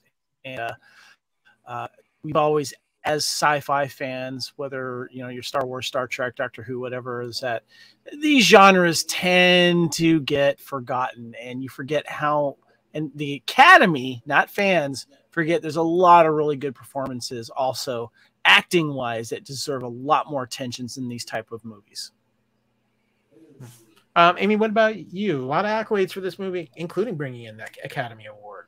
Yeah, and I can see that it was nominated for a Grammy Award for Best Score Soundtrack, which, it should have won. But when I say it lost to Up, and my goodness, I don't know. That's a tough year. Up or Star Trek 09, like. It's the same guy. The same guy did both scores. So, yeah. I mean, he got the Grammy for something. Yeah, he did. But which one? Yeah, well done. So, but that's nice. Kevin S., what are your thoughts on how acclaimed this movie was? I think it's great. The effects were great. So to know it was nominated for those kinds of things, the makeups were fantastic. There were a lot of weird background aliens that you just sort of saw in passing, and I thought that was really well done. Specifically, there was like a doctor in an early scene, and she just had giant eyes. She looked like a normal human, but she had giant like anime style eyes, and I'm like. That is a very cool effect, and I don't know how that was done. I assume that was a digital effect, but I couldn't swear. So knowing that the movie got awards for those kinds of things, that makes total sense. Yeah. Now, of course, Star Trek has so many films, TV series, spinoffs, but I just want to take a moment here to reflect the other 2 films that we had in the Kelvin timeline: Star Trek Into Darkness and Star Trek Beyond. I think reactions to some of these 2 films have been kind of fairly mixed within the fandom. So just, guys, give me a couple of seconds on your thoughts on these 2 films. Kevin S., I'll start with you on this. It's been a while since I've watched either of them. I will say that I felt like Into Darkness was trying way too hard to be Wrath of Khan, and I wish it had just been tried to do its own thing instead of trying to follow up on what had come before, because I did think that Star Trek Beyond was a much stronger film.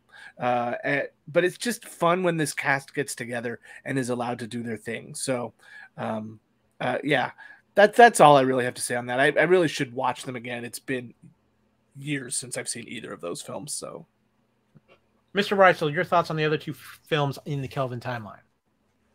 Love this as a trilogy. I don't understand the hate that Star Trek Into Darkness gets from fellow Star Trek fans. I just don't get it.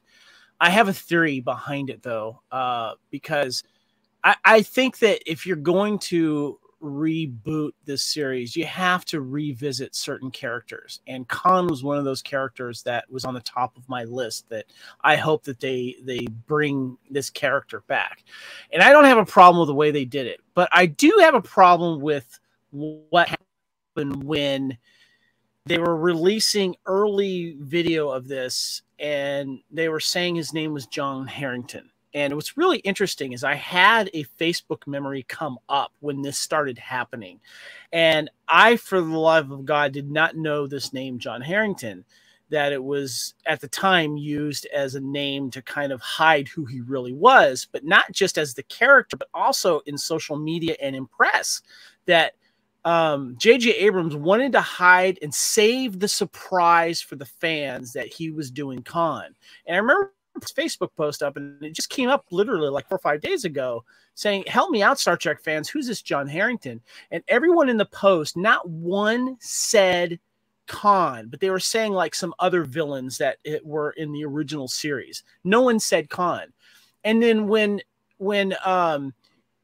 I remember there was like interviews and stuff like that, and that JJ was deflecting these direct questions like, is this Khan, whatever. And he basically had to pretty much straight up lie. And Star Trek fans at the time, and I remember this, Kyle, and help me if you remember this too, they were offended when they found out this was actually Khan and that Star Trek J.J. Abrams lied to them. And I think that they held this grudge against him, and they took that grudge into this movie and didn't let it stand on its own. And I'm going to die by that sword because I was there. I remember people being pissed off, and I was calling people on this going, you're mad because he was trying to hide this twist or this character, and you're taking that hatred out. And everyone I was calling on this couldn't like defend themselves on this. And I felt that kind of tainted the reviews for this film from Star Trek fans, because when you look at it on its own, I love the setup. I love how, you know, he convinces this guy to bomb this thing because he's saving his daughter, and his grudge for what happens. And I thought Benedict Cumberbatch was fantastic. And I love the twist in it where it's Kirk is the one that's dying and Spock is now the one that wants the revenge and stuff like that. I don't understand the hate for this film. I think it's wonderful. And I think that Star Trek fans at the worst can hold these stupid grudges and then just sit on that hatred for a while. And I've seen that with a lot of Star Trek. Sorry to get passionate about it, but this is one of my biggest pet peeves about Star Trek fandom. And this was a moment in Star Trek history that I felt that Star Trek fans overreacted and just didn't sit back and enjoyed the film for what it was. No, actually, Kevin, I agree with you a lot on what you said. I'm off my soapbox, Amy. Sorry. Yeah. Preach on. I agree with so much with what you said, because what annoyed me about that whole thing when people were complaining about it, have you not paid attention to what J.J. Abrams and how secretive and secure his sets are to avoid spoiling secrets of a film? The man goes to no end. So to get upset over him about trying to keep a secret about one of his movies, I'm sorry. That's ridiculous. Oh my God, he lied to me. He lied to the fans. And I remember I think a lot, Star Trek fans pissing on that so much. Oh, I think a lot of fans, it became a big issue of fan ownership. And yeah, again, the man was trying to protect his movie and make everything as much a surprise and trying to benefit the fans so they could have a surprise in the movie. And I started watching that film after I finished Star Trek 09. It just went right back into it. I loved it. I loved the transition, and Beyond was wonderful too. Loved Beyond. Yeah. I just want to say real quick on Beyond, bringing in Justin Lin who action film extraordinaire from the Fast and Furious franchise. He brought a very fun energy to Star Trek Beyond, a little bit more of a heavy action energy, but it worked, and it works because of this way this cast is and the energy that this cast has. And I think it also gave us kind of like what Star Wars Andor gave us, a look of Star Trek Star Wars we never thought we'd see. Star Trek Beyond gave us a look of Star Trek we never thought we would see too, with the heavier action, and I really enjoyed that. Amy, what about you? What are your thoughts on these other two Kelvin Timeline films? Okay, so I recently, watched 09 and Into Darkness, because I was like, and it's me too, why do I not gravitate towards Into Darkness? Like, if I think, okay, what movie do I want to watch? It's always the toss-up between 09 and Beyond. And I literally cannot decide which one is better, because I love Beyond just as much as I love 09. But I think the only reason why Beyond is so amazing is because we had the buildup of the previous two movies. So Beyond by itself, I can't put it up there, because you need to see the two previous movies. So with Into Darkness, I was just like, why isn't it? Because I like that parallel going along with the Prime timeline, but it sort of reminds me of TNG Parallels, where each time Worf transitions, it's just something, the tiniest little bit thing off. Oh, now Worf is captain. Or now he's married to Deanna. They're not just boyfriend, girlfriend. Like just the tiniest of changes in that timeline. And that's what Into Darkness did. And I thought it was so brilliant to have Kirk die, to understand the sacrifice, to learn what it means to be a captain, to learn the Kobayashi Maru, that there are non-winnable situations. Like all of that, he needed to have that growth. And so I really enjoyed that part of it, but yet there still is something that it's just not my go-to. However, the last time I watched it, thoroughly enjoyed it. And I will say, when I ask non-Star Trek fans, you know, the general public, like my students, well, back in the day when it was popular, like they loved Into Darkness. And I said, well, what about if those are the three, which one's your favorite? Hands down, they would say Into Darkness. And so there is this total different dichotomy between the fans and regular general people. But I think if you summarize it all three movies are excellent. And you just can't say that about any of the other movies, like the first 6 or the TNG 4. All of them excellent. That happens here. Kevin. The genius of Into Darkness too is, yes, it's obviously a darker film, but the fact that we take an iconic villain like Khan, who Ricardo Montalban did fantastic with, and he is villain in this. He has reasons for it. But the real villain in that movie is the bad role. Peter Weller is fantastic in that. And you're kind of sympathize for Khan more in this retelling of his character than you do in Star Trek II Wrath of Khan. And the fact also, sorry fans, but you actually get Kirk, Spock, and Khan in the same freaking room together and working together. My biggest pet peeve of part 2 is you don't get Kirk and Khan together on the same bridge, battling it out. They're not working off each other that way. That's my one problem with that film. But the fact in this one, you really, and I just got to jump in, because at the beginning when I said, you know, I have this thing for villains and I don't understand Khan, i.e. Wrath of Khan, but Into Darkness gives me a reason as to why Khan is so angry. Like, it totally makes sense. I can get behind Khan, and he is sympathetic. So yeah, the real, you know, is this Section 31-ish, you know, and that sort of preludes to that. So that's interesting as well. But Into Darkness, Khan, to me, this is what makes a villain, because I can understand him, where I never did in Wrath of Khan.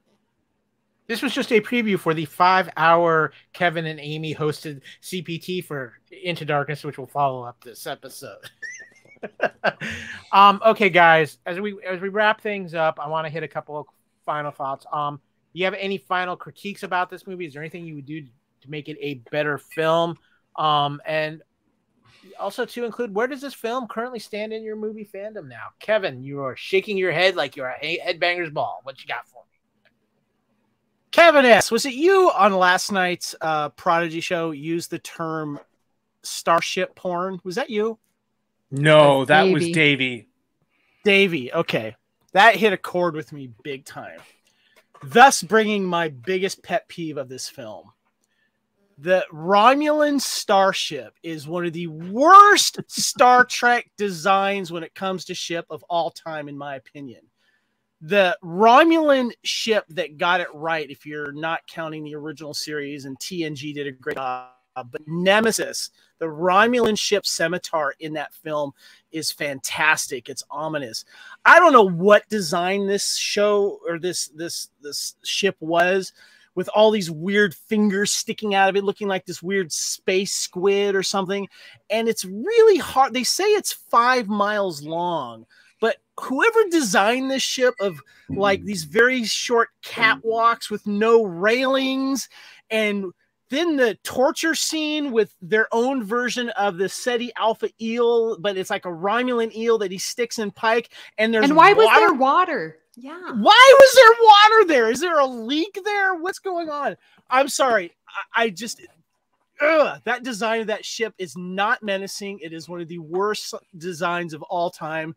And it's like my biggest pet peeve of this is like, I wish they would have put more into the starship design.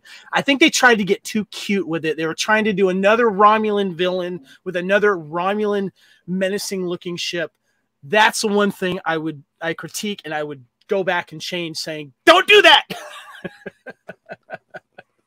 But tell us how you really feel, Kevin. Okay, so Kevin, after all that, where does this movie stand in your current fandom now? I love this movie because of what it did for just Star Trek in general. It was a reboot, and it rebooted fandom too. It got new people interested into it. And it really brought this cast front and forward. It got the essence of the original series, but they made it their own. And I love this trilogy. I love revisiting it and watching it all the way through. Kevin, what about you? What about this movie would you possibly change, and where does it stand in your fandom now? I don't think Star Trek films are the place for product placement. And when Uhura ordered a Budweiser Classic at the bar, that bothered me. I'm thinking I would have gone with the Corona personally. Yeah, I'm kind of wondering if there wasn't a trade in there. We'll let you use our brewery if you mention us in your film. Yeah, I don't know. That just didn't sit well with me. I also didn't know why there were so many people in the middle of nowhere, Iowa. Like this bar just seemed to be out in the middle of nowhere, and it was full of Starfleet cadets. Okay. Well, they had the shipyard. They had the shipyard there, so I guess that's what it was. That was in Must there. be what So, it is. yeah. The other thing I wanted to mention briefly is there was a 4-issue comic book miniseries that set up this film that told you why Nero was so pissed off, and it involves Geordi and Data and Captain Picard as well as Spock. And we get to see what happened before this movie. Now, the whole story has totally been retconned because of New Trek. But if you want to know why Nero is so pissed off and why his ship is the way it is, because it's a Romulan mining ship, really, you need to read Countdown, the comic book miniseries that set up Nero's anger. Yeah, that's what I was going to point out, is that we have in Nemesis the Scimitar, right? That's a mining ship. And then we have the Narada is also a mining ship. So they both are similar. And sort of when you were describing like those walkways that you can just jump down and, fall off the end of the earth is. And the water on the ground. Yeah, that is where he's got Pike and the water. I do not understand where that came from. I don't understand that at all. But yeah, I think the Scimitar is a much better looking ship. So yeah, there's give and take with that. But I like that it is so massive, because like when it's coming through the anomaly, you see the little splinter fingers come through and then this big ship. So yeah, the water, I wouldn't. Yeah, that's a big thing, and sort of the massiveness. When Chekhov is running to the transporter, it does annoy me, but I understand why it's showing how big the ship is. But I'm like, you're at a console, and I'm sure there's some closer console that's going to allow you to do that. Or is transporter room really that far away from the bridge? I don't know. That's one thing that bugs me. Now, Kyle, you're always asking like where things sit. And it's right now, as I'm talking about it, there's no other movie better. This one is my number one. What? Over Nemesis? Well, okay. And the reason I say that is because there's just not much that I would change. And there's not a part that I would fast forward. And like I said, there is maybe one part, I don't even know, in Nemesis that I would fast forward. So I have to give it to that. And because it's the beginning, this resurgence, and it leads to this trilogy. And without 09, we wouldn't have Beyond. And I freaking love Beyond too. So as of today, this is my number one movie. Wow. But it definitely is. It's either 1, 2, or 3. Those Nemesis, Beyond, and 09 just cycle through.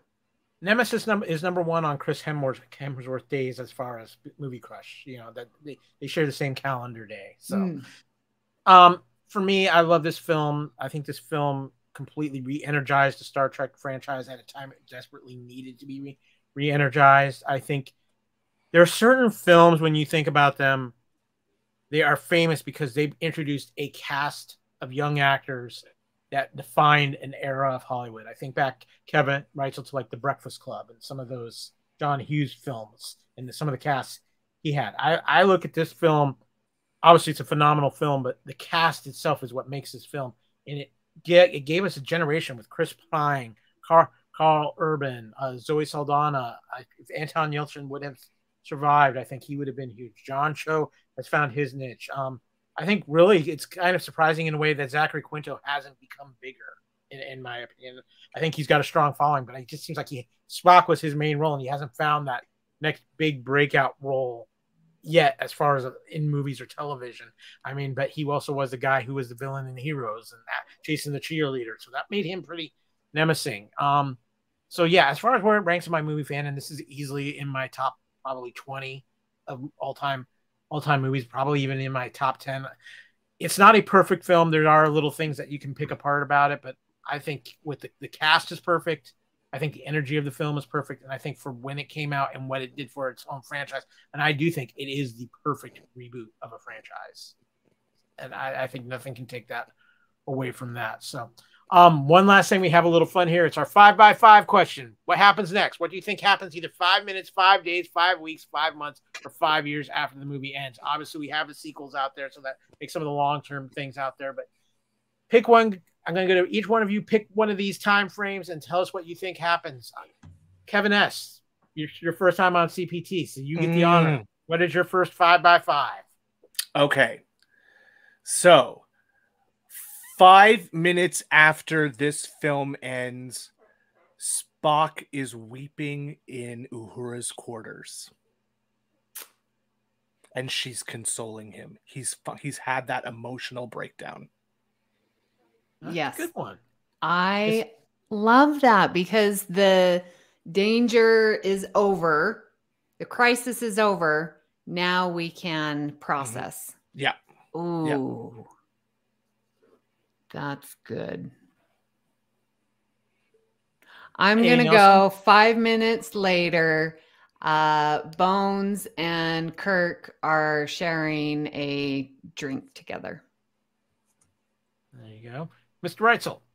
I'm going to go 5 weeks later on a highly suggestive order by Kirk that maybe Spock and Uhura are on vacation in Hawaii somewhere. And Spock's just learn more of his human side. And I think maybe he's learning how to surf. I think would be kind of fun. I want to see a little, I just believe that there should be a little more fun with the relationship between Uhura and Spock and kind of see, I want to find out what she finds attractive about this guy. I gotta be honest with you. And I want to see some dichotomy with that happening. So that's what I want to see. There's a vacation where they both loosen up a little bit. So I'm going to take. Hold on, wait, Amy, you reacted. You. I felt like you wanted to add to that. I know, and we've been talking for so long. So can I just say it real quick? Yes. One scene that I loved, and to go on to what you were saying with Uhura and Spock, when Spock goes into the elevator and he's like processing, he just saw Vulcan, and Uhura goes in and puts her arms around him and is like, "What do you need?" and is touching his face and, "Tell me, what do you need?" And he's like, I need everyone to perform their jobs admirably.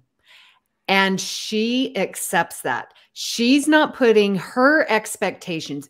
No, you should be crying. You should be doing this. You should be. No, she accepts what he needs. And he literally needs that, because I have needed that as well. Like, in times of crisis, I need everyone to do their jobs so that we can get through this crisis. And then I can feel like, when you said that scene just totally, and I respect their relationship, and what a mature way for Uhura and Spock to have this love and understanding. I think you have to have that when you are serving in some place like Starfleet. Like, it was beautiful, brilliant, small little moment.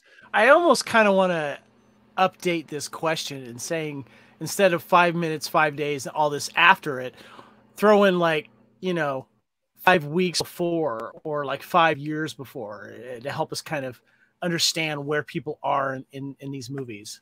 How did it get to this? Well, I'm going to take 5 months, because 5 months after, everybody at Starfleet Academy has the hottest ticket on campus grounds, as we will finally get the ethics debate about the Kobayashi Maru between Kirk and Spock. And Kirk will have an apple. With that, guys, it is time to close out this episode of Couch Potato Theater.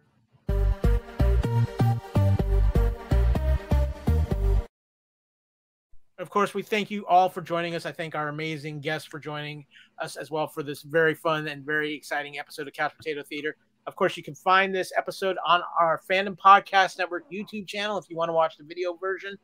Give us a like, give us a subscribe, and share it out to your friends. Of course, you can also find all the audio podcasts of the Fandom Podcast Network on our master feed at fpnet.podbean.com. You can also download the Podbean app to access Podbean. And of course, we're also on all those great podcast catchers too, of Apple Podcasts and iTunes. You can contact the Fandom Podcast Network on our Facebook group, Fandom Podcast Network. You can email us at fandompodcastnetwork@gmail.com.